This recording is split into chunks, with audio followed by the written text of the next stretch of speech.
March 1987, Barcelona. Freddie Mercury stood outside the Ritz Hotel, staring up at the ornate facade with an expression that anyone who knew him would find shocking. This was a man who had commanded stadiums filled with 70,000 screaming fans. This was a performer who had shared stages with the biggest names in rock music without a trace of nervousness. This was Freddie Mercury, who had once walked into a room full of music industry executives and announced, "I'm going to be a legend," with absolute conviction.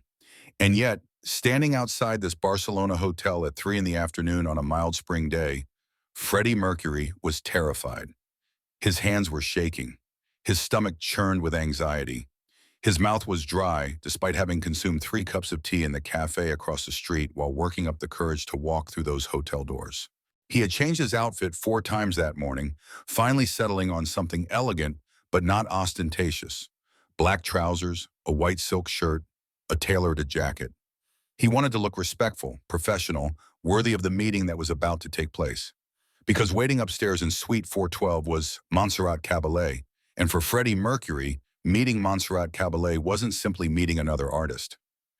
It was meeting a goddess. To understand the depth of Freddie's nervousness, you need to understand what opera meant to him.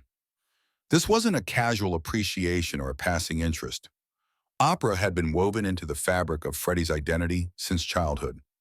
Long before he became Freddie Mercury, back when he was still Farrokh Bulsara, a lonely boy in boarding school thousands of miles from his family, at St. Peter's School in Panchgani, India, young Farrokh had been placed in the school choir. The choir master, Mr. Edmonds, was a British expatriate with exacting standards and a deep love for classical music. He had recognized something special in Farrokh's voice, not just the technical range, but an emotional quality that most children lacked, the ability to convey feeling through sound. Mr. Edmonds had begun bringing his personal record collection to practice sessions. While the other boys groaned and fidgeted, Farrokh had sat transfixed, listening to recordings of Maria Callas, Luciano Pavarotti, Joan Sutherland. But it was Montserrat Caballé who had captured his imagination most completely. There was a recording of Caballé singing O mio babbino caro from Puccini's Johnny Schicchi that Mr. Edmonds played one rainy afternoon. 12-year-old Farrokh had listened with tears streaming down his face, completely overwhelmed by the pure beauty of her voice. The way she could make a single note contain entire universes of emotion. The way her voice seemed to transcend the physical limitations of human vocal cords and touch something divine. That, young Bulsara, Mr. Edmonds had said, noticing the boy's tears, is what true artistry sounds like. That is what happens when technical perfection meets genuine soul. From that moment, Montserrat Caballé had become Farrokh's secret inspiration. While his classmates collected cricket cards and adventure novels, Farrokh saved every penny to buy opera recordings. He listened to them on borrowed record players in hidden corners of the school, memorizing every aria, every phrase, every subtle variation in Caballé's incomparable technique. He never told anyone about this obsession. Opera was not something that earned respect among teenage boys in 1960s India. But privately, in the sanctuary of his own imagination, Farrokh Bulsara dreamed of someday having a voice that could move people the way Montserrat Caballé's voice moved him. Now, 25 years later, standing outside the Ritz Hotel in Barcelona, that dream was about to either come true or shatter completely. Freddie took a deep breath, straightened his jacket, and walked through the hotel doors. The lobby was elegant and hushed, all marble floors and crystal chandeliers. A concierge directed him to the elevators with the kind of discretion that expensive hotels perfect. Freddie rode up to the 4th floor in silence, watching the numbers illuminate one by one, feeling his heart rate accelerate with each passing floor, Suite 412. He stood before the door for a full minute before finally raising his hand and knocking. The door opened to reveal a woman in her early 50s, elegantly dressed, with an assistant's efficient demeanor. "Mr. Mercury, Madame Caballé is expecting you. Please come in." The suite was spacious and beautifully appointed, with large windows overlooking the Barcelona skyline. And there, standing near those windows with the afternoon light creating an almost ethereal glow around her, stood Montserrat Caballé. She was shorter than Freddie had imagined, but her presence filled the room in a way that had nothing to do with physical stature. She wore a simple but elegant dress, her dark hair styled conservatively, her face showing the wisdom and experience of a woman who had spent decades perfecting one of the most demanding art forms in human history. Mr. Mercury, she said, her voice carrying that distinctive operatic richness even in casual speech. Welcome to Barcelona. Please sit.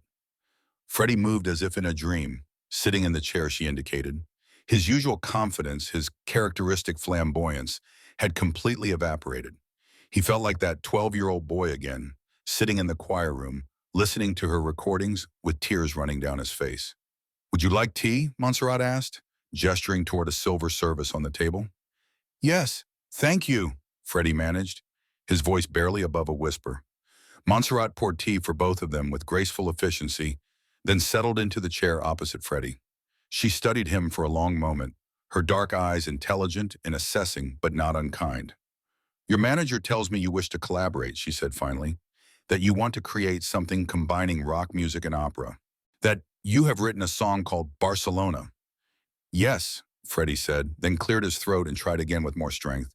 Yes, Madame Caballé, I've written a piece that I believe could showcase both our voices, could bridge the gap between our two worlds. And why, Montserrat asked, leaning forward slightly, her gaze intense, would a rock star want to sing with an opera diva? Why would you seek out this collaboration when you have already achieved such tremendous success in your own genre? This was the question Freddie had been both hoping for and dreading, because answering it honestly meant revealing things he rarely shared with anyone, meant showing vulnerability to someone he had idolized for most of his life. Because, Freddie began, his voice quiet but steady, when I was 12 years old, sitting in a boarding school choir room in India, I heard your voice for the first time. You were singing Puccini, and I didn't understand the Italian words, but I didn't need to. Your voice communicated something beyond language, beyond culture, beyond anything I had experienced before. He looked directly at Montserrat, willing her to understand. I spent my entire childhood being told what my voice should sound like. In the choir, we were trained to blend, to disappear into the collective sound. Then I discovered rock music, and there were different rules but still rules, about what a rock voice should be, about the techniques that were acceptable, about the boundaries you couldn't cross. Freddie's hands gestured expressively as he spoke, some of his natural animation returning. But when I heard opera, when I heard your voice specifically, I realized that the greatest singers don't follow rules. They transcend them. You can make your voice do things that shouldn't be physically possible. You can convey emotions that language fails to capture. And I thought, that's what I want, not to copy opera, but to learn from it, to push my own voice beyond the limitations that rock music traditionally accepts. Montserrat was nodding slowly, her expression thoughtful. I want to sing with you, Freddie continued, because I've spent 20 years proving I can be a rock star. But I haven't proven to myself whether I can be a true artist, someone whose voice can stand alongside the greatest singers in the world. I need to know if my natural ability, this talent I was born with, is real or if it's just theatrical tricks that work in stadiums but would shatter under the scrutiny of someone like you. The vulnerability in that confession hung in the air between them. Freddie had just admitted to one of his greatest heroes that he doubted his own abilities, that he needed her validation, that her opinion mattered more to him than the adoration of millions of fans. Montserrat was silent for a long moment, studying Freddie's face.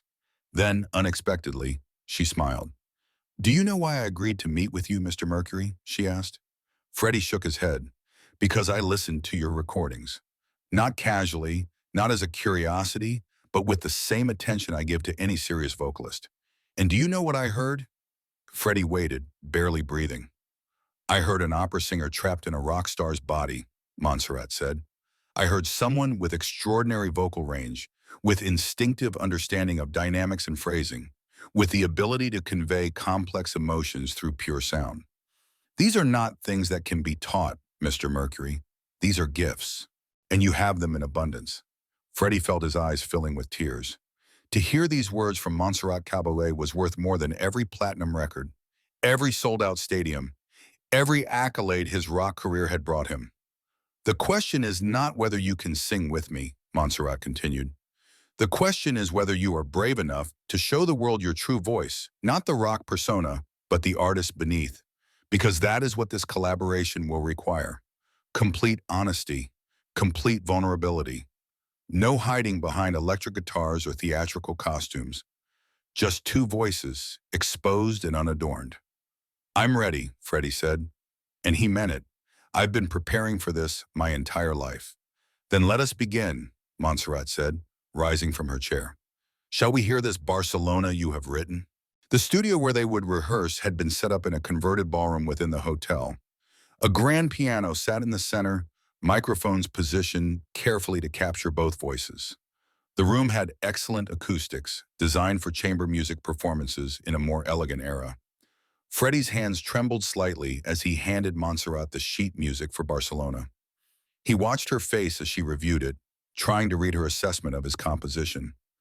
"Interesting," she murmured, her eyes scanning the notes. "You've written this in a key that showcases both our ranges, but you've also built in passages that will require significant technical control. This is not a simple pop song dressed up with operatic flourishes. This is genuinely demanding material." She looked up at Freddie with new respect. "You actually understand musical composition. Not just rock songwriting, but real compositional technique." "I studied in boarding school," Freddie admitted. "Piano, theory, classical structure. I've always believed that understanding the rules allows you to break them more effectively." Montserrat laughed, a warm, genuine sound. "Perhaps we are not so different, you and I."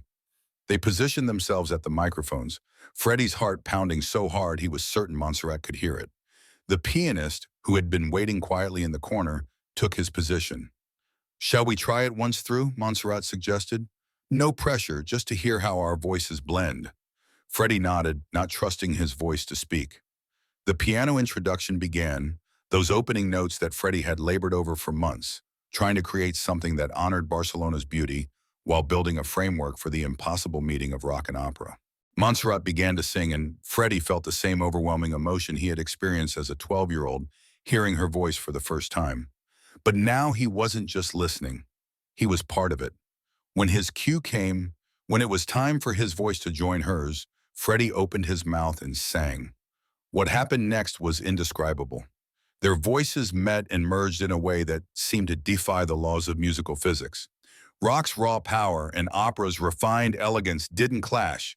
They enhanced each other, creating something entirely new. Freddie's voice, freed from the expectations of rock music, soared higher than he had ever pushed it publicly. And Montserrat's voice, responding to the energy and emotion that Freddie brought, took on new colors and shadings. They reached the climactic phrase together.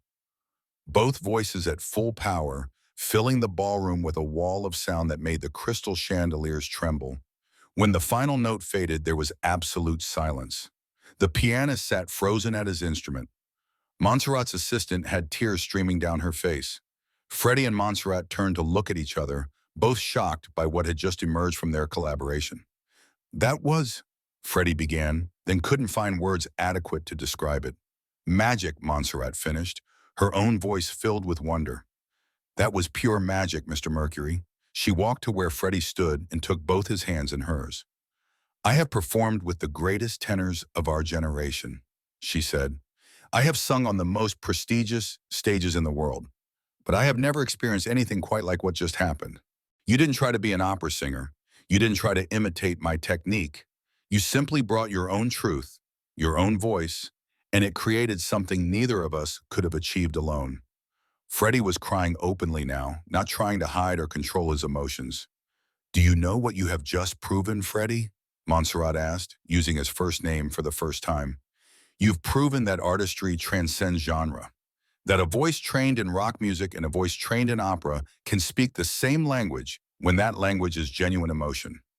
You are not just a rock star, you are a true artist, and I am honored to collaborate with you." Over the next 3 days, Freddie and Montserrat worked together, refining Barcelona and exploring other possible collaborations. But something more significant than music was happening. A genuine friendship was forming between these two unlikely companions. Montserrat told Freddie about her own struggles early in her career, about being told her voice was too powerful, too emotional, too much, about learning to trust her instincts rather than trying to conform to others' expectations. Freddie shared stories about Queen's difficult years, about being dismissed and doubted, about the courage required to create something genuinely new, rather than simply copying what had come before. On their final evening together, as they sat in Montserrat's suite reviewing recordings of their rehearsals, she turned to Freddie with a serious expression. "You asked me why I wanted to sing with you," she said. "Now I want you to understand my real answer. I didn't agree to this collaboration because your manager asked nicely or because I thought it would be an interesting experiment. I agreed because when I heard your recordings, I recognized something I rarely encounter, a kindred spirit." She paused, choosing her words carefully. "We both understand that music is not about technical perfection or commercial success. It's about communicating something true about the human experience. It's about making people feel emotions they didn't know they could access. That's what you do in your rock music, and that's what I try to do in my opera. We use different vocabularies, but we speak the same essential language." Freddie nodded, understanding completely. "This collaboration," Montserrat continued, "is proof that those artificial boundaries between musical genres are meaningless. Great art is great art, whether it's performed in a stadium or an opera house.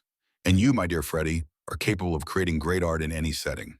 When Barcelona was finally released, the critical response was mixed. Some opera purists dismissed it as a gimmick. Some rock fans couldn't understand why Freddie would waste his talent on opera. But for millions of listeners around the world, the song became something profound. Proof that different musical traditions could not only coexist, but could create something more beautiful together than either could achieve separately.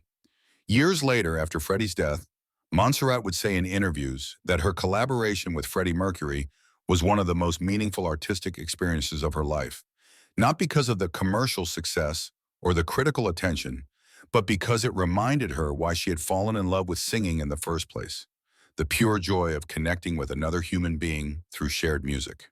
The impossible love between rock and opera, embodied in those 3 days in Barcelona, when Freddie Mercury and Montserrat Caballé discovered they spoke the same language, became a testament to the power of art to bridge any divide.